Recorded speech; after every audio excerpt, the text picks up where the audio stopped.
the last paragraph of the Maamar. So he addresses here question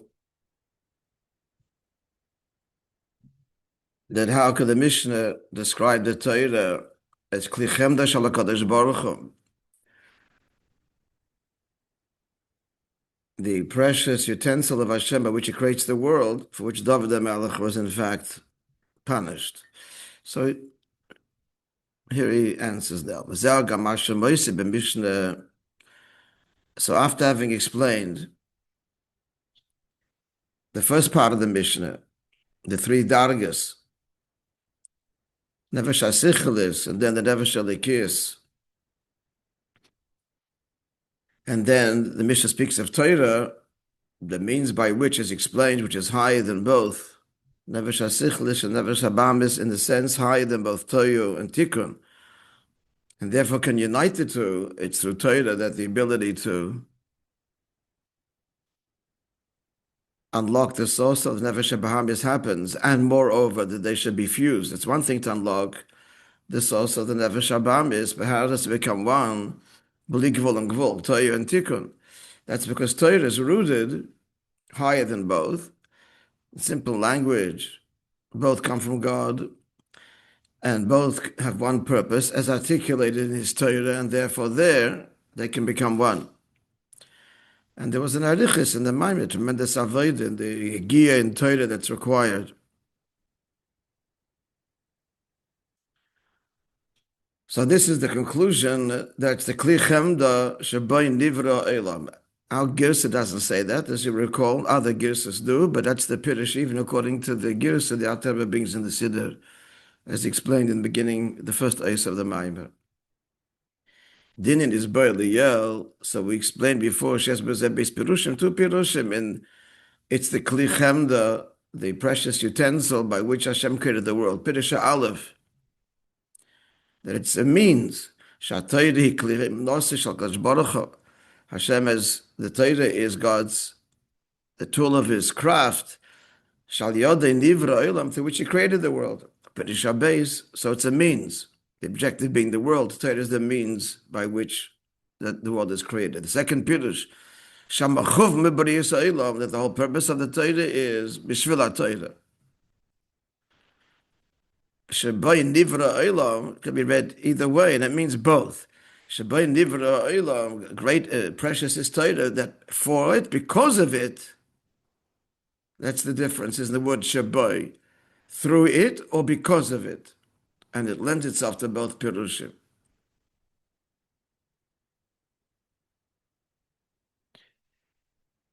And which he now reconciles.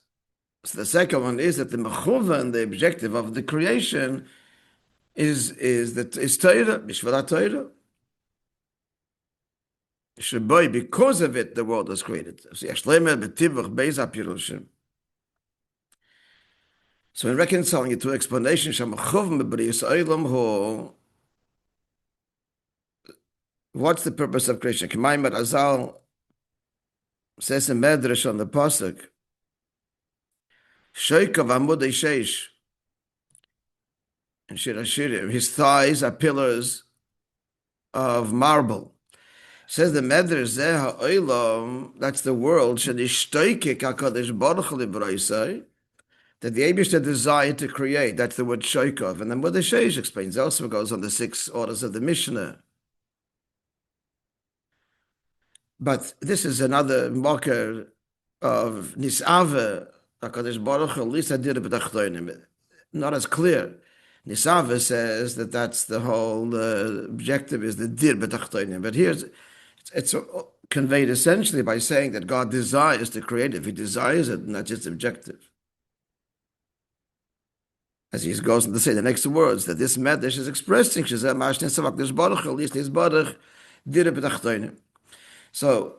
the whole purpose is so that's why there's Torah. The starting point is that's the origin of everything. And therefore Torah descends the mata davka. Torah doesn't remain above, but descends. Close to the Matan Torah, and the whole Matan Torah itself, that whole event was Hashem descending on Har Sinai. The goes comes down as it were. The kavanah is not to dissolve creation, lifting it to the heavens, but to bring likus lamata. Creation remains.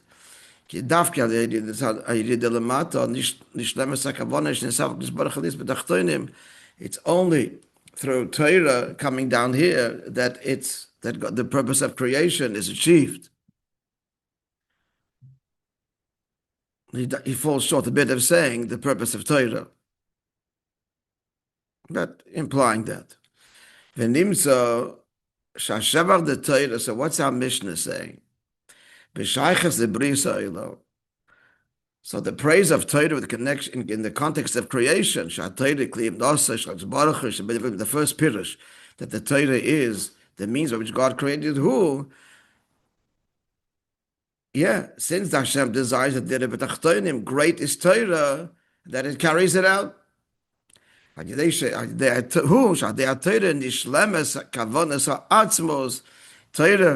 it's only through Torah that the essence of the Eibish's kavanah, which is dir b'tachtonim, is completed, is realized.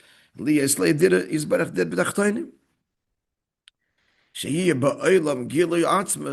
be gilui atzmus. Let's finish it. But then what about? So that's clear that Torah is a means for creation. What about the other pirush? That creation is for Torah. It seemed only to favor the pirush that the Pashat Pshat, the Pshat for which David HaMelech was punished. Okay, we'll address it. We'll finish the ois. Commissioners Barley, like we said before in Siftes, he's elaborating now on that the kavanah is to be megal atzmos lamata, and that's why it has to manifest begashmius. The nos not as yivulov, it's the titin period, so the world will produce in its fullness. The world becomes perfect as it was at the outset of creation, and then was diminished, and is restored to that, and even greater. So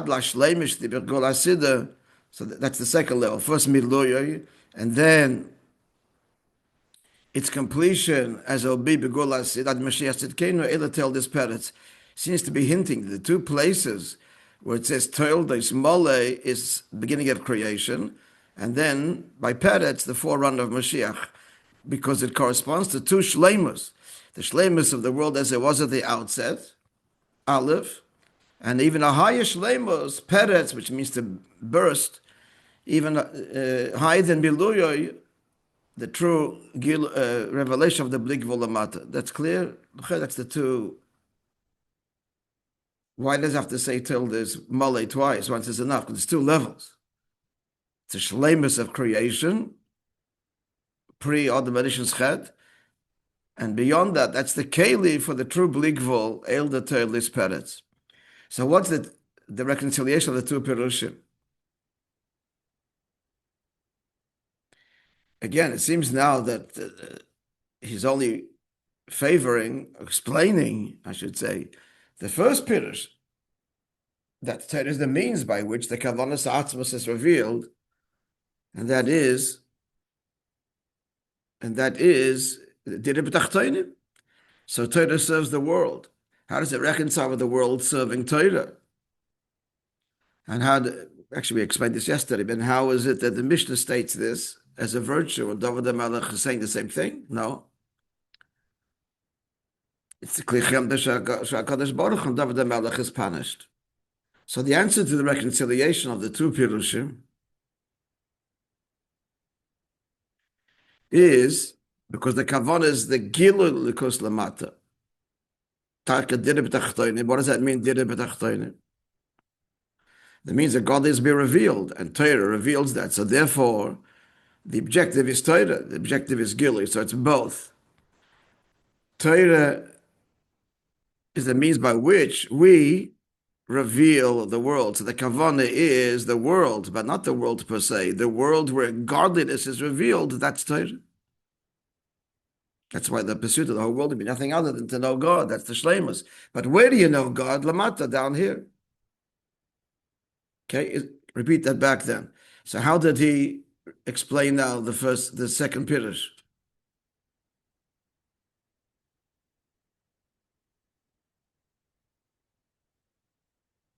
I just want to know if you understood what I'm saying. No? So what's the answer?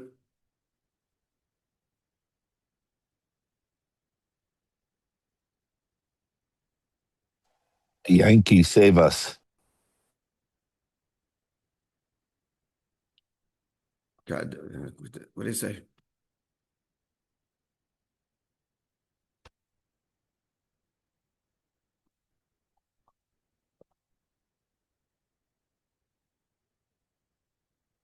Not in the Maimon. I just said it. Just ask you to repeat it back. I mean, the indication that you understood it.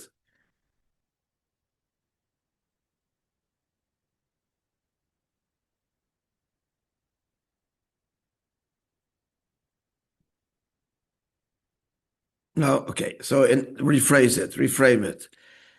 In the words of the famous Sikha, it's a Sikha where he has to learn Chelik Daled, Koirach. It's a landmark Sikha. Where the Rebbe says the kavan of Dira B'tachtoinim is a lichtike Dira, a luminous home.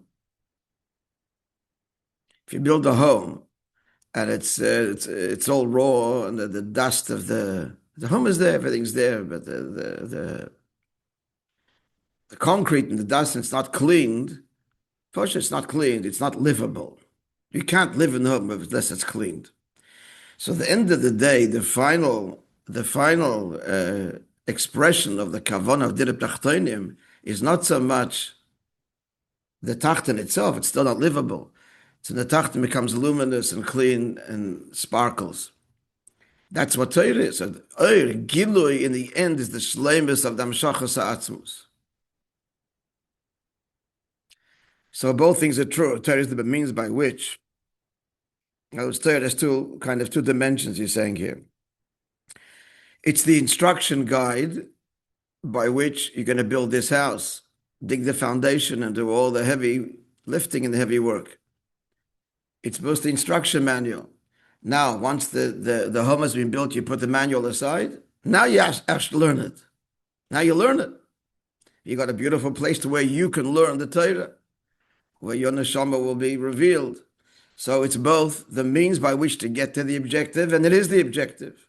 The gilui, the oir, in the words of the Rebbe, a lichtike gilui. And what this explains, kairach and the raglim, and it's very, very foundational.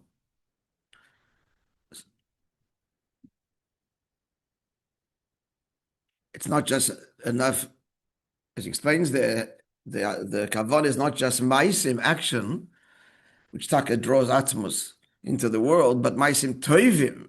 They got to be illuminated. In simple language, if you have a diamond in the rough and it hasn't been polished and not put in a setting, it doesn't inspire. It doesn't inspire. It does not. Its value is not even seen, not even noticed. It's another morsel. A home has to be cleaned and cleansed and sparkling to be livable and attractive, or a diamond. So the diamond itself is the maisa, the actions, which is mamshech atzmus, but that the maisa has to be luminous. That's the kavana. That's Torah. Or another marshal is in Tanya is the bird and the wings of the bird. The maisa itself is the body of the bird. It's a living entity and it's a kosher entity, but it doesn't soar heavenwards. It doesn't function as a bird. It has no wings. The wings are the kavana or Torah, the learning, which bring the wings to our actions, and that therein lies the perfect, the complete bird, and the marshal of the bird, or the livable home, etc. So we're clear now the answer of why Torah is both the means and the end. But what about David the Melech? because he focused only on one. David the Melech was just saying that the whole world is bottled to the Torah, so why be Nisbol? He went the other way completely, the opposite.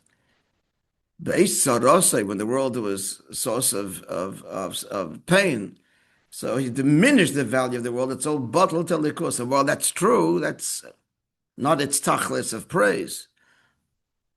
And then there's the transforming of the world, and dafka likus dafka in the Welt. So he was going the other way. He was focusing on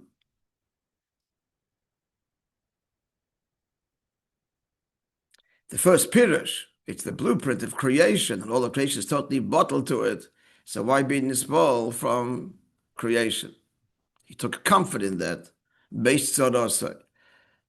But that's not the tachlis.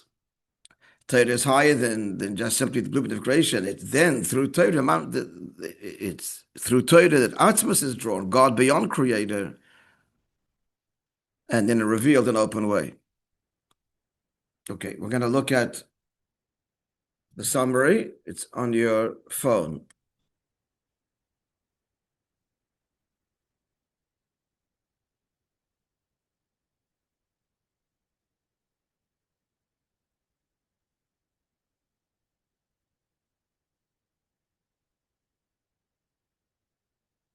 Okay, so are we clear then in reconciling the two Pirushim?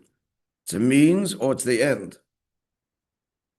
Guys on the Zoom, everybody's hiding. Huh?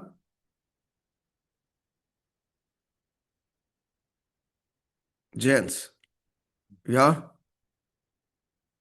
If let's say, let me know one way or another so we can try and explain it better, or we continue.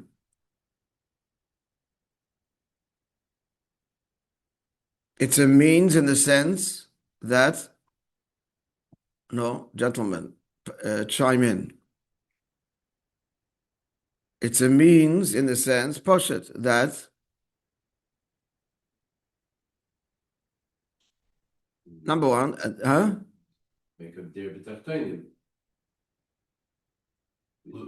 Blueprint, yeah. It's a means by which, because the blueprint by which the Eibusha creates the world, and the kavan is what the world. And it's the end, the objective.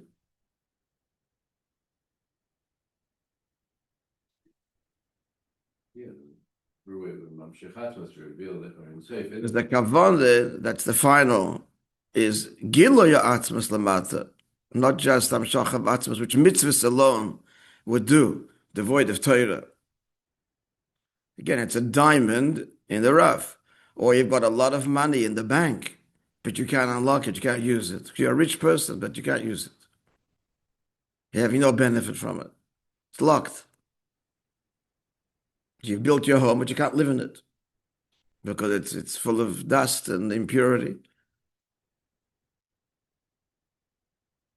The mitzvahs affect the building of the home, but a pure home, you need kavanah, Torah. It's a similar inyan here now.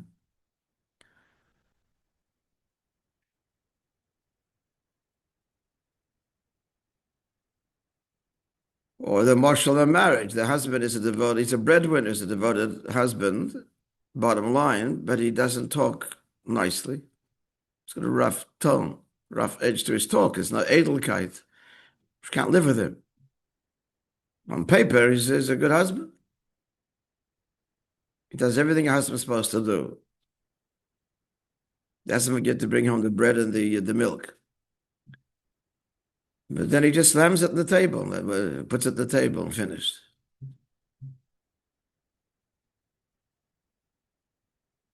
That's okay.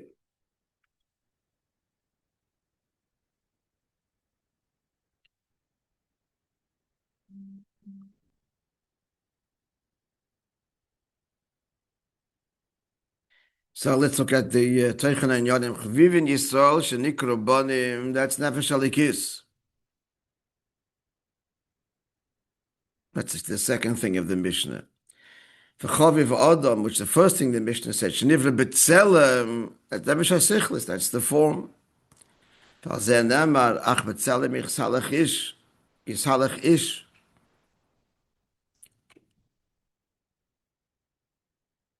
What's the portion of the pshat?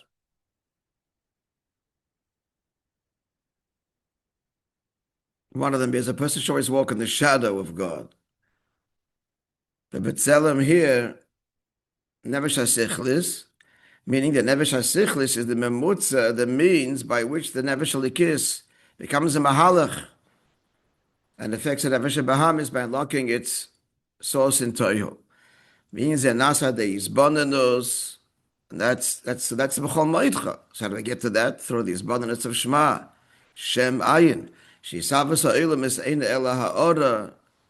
Number one, creation is the merest reflection, a shame, b'pchinas hamidas, from shame ayin. Niskav, ki niskav shmoi levadoi, and only hoidal eretz v'shamayim. V'yidei ze nasa v'hafta b'chol avavchem shnei tzerecha. Then also Nefesh HaBahamis is transformed to love, but that's not a bligvul dikah love, that's a rational love. So where's the bligvul? Answer by the beauty of Nefesh HaBahamis, but through this, when Nefesh HaBahamis is in, so then he brings to bear in the relationship with Hashem, Moshel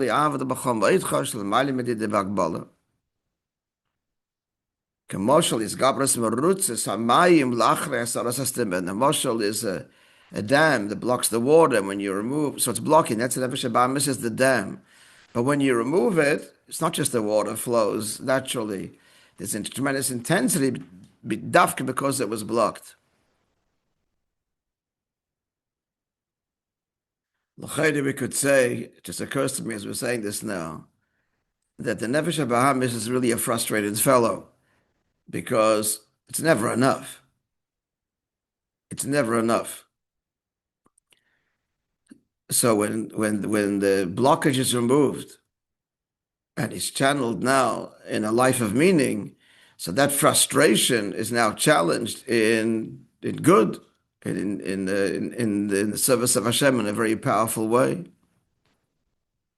His insatiable appetite that was never fulfilled with another dollar is now finding fulfillment, and this appetite grows nonetheless, but fulfillment too in relationship with God.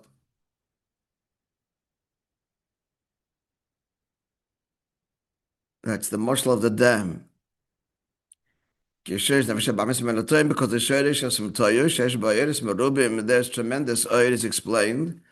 Gamba echos in quality. He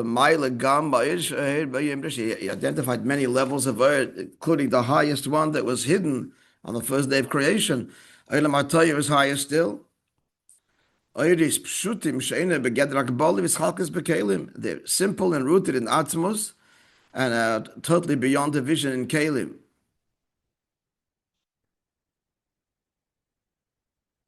Does anybody remember? So therefore, how is it possible that it's higher than Tikkun and yet there's no harmony? Abderabel, you would think. And that's the rule.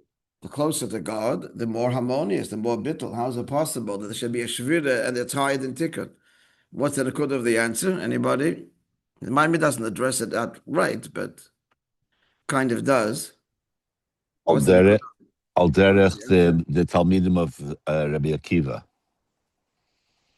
Yeah, giving illustration, not really answering it. It's true. But what's the moshel? The Maimon did give a moshel. Very illustrative moshel. The Talmud b'fnei Rabbi cannot consider another opinion other than he is hearing it. He's not in the way of his part, can't relate to anybody else. He will ignore everybody else, ignore everyone. His other colleagues, Talmidim, they're also Talmidim of the Rav. But he's completely, what's the word I'm looking for? He's completely unaware. What's the word? He's completely just escape here. Simple word. Absorbed. He's what? Absorbed. Oblivious. Okay. He's oblivious to their presence. He's good buddies. that after the Fabrengen, they'll discuss and debate as good Chavirin. But while he's standing there listening, he doesn't even have a Chaver, basically. So he's not in a position to be able to interact and integrate. That's because of the bittul. Mashenki, when they move away from the Rav, so that's in a state of ispashtas, there's integration. So we were suggesting Talmidei Rabbi Akiva were like on that first level all the time and never left it. They remained at that darga of just the divrei Arav. But the point is, each one heard it as they are, in which they have no choice in the matter. Each one has particular midah. That's how he hears it.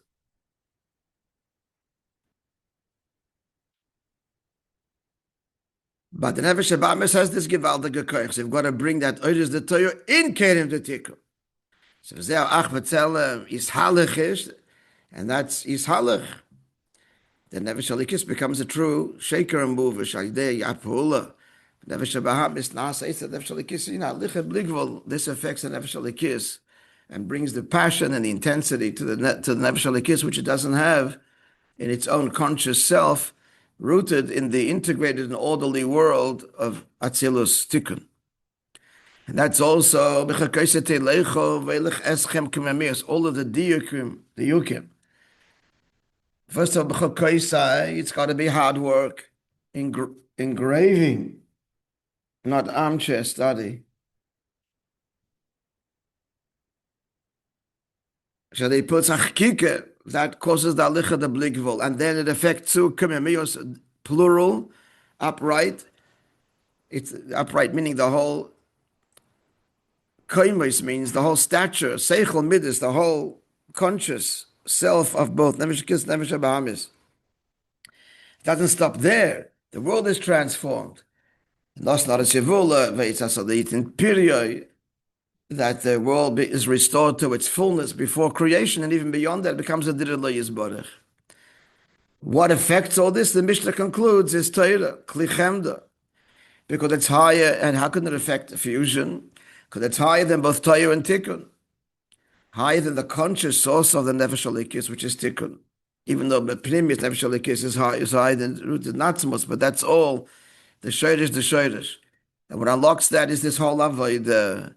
And therefore, through Torah, the chibur, Nefesh Abahamis, to elevate Nefesh Abahamis to its source, and that should be drawn down and illuminate Nefesh Alikis and even the world in the greatest way. Eile Toldos, Mole, both creation and even higher, Eile Toldos Peretz, culminating in Mashiach's coming. Okay, we'll start the next Maimon now. Which is a hemshech.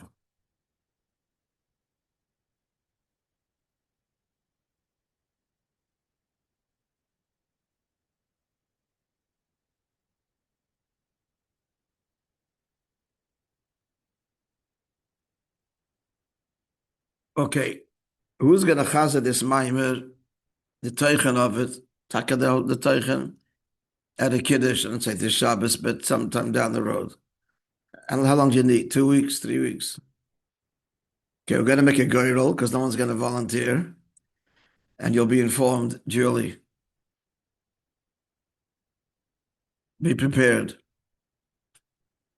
This is chukah. This is yegia b'toyra. Yegia is showing up to the shir. That's also yegia, no question about it. But then the real yegia kicks in afterwards to learn the maimer again and again. And by heart, then you're really engraving it in yourself at a basic level. Now, is that a good idea? We should make a goyrel.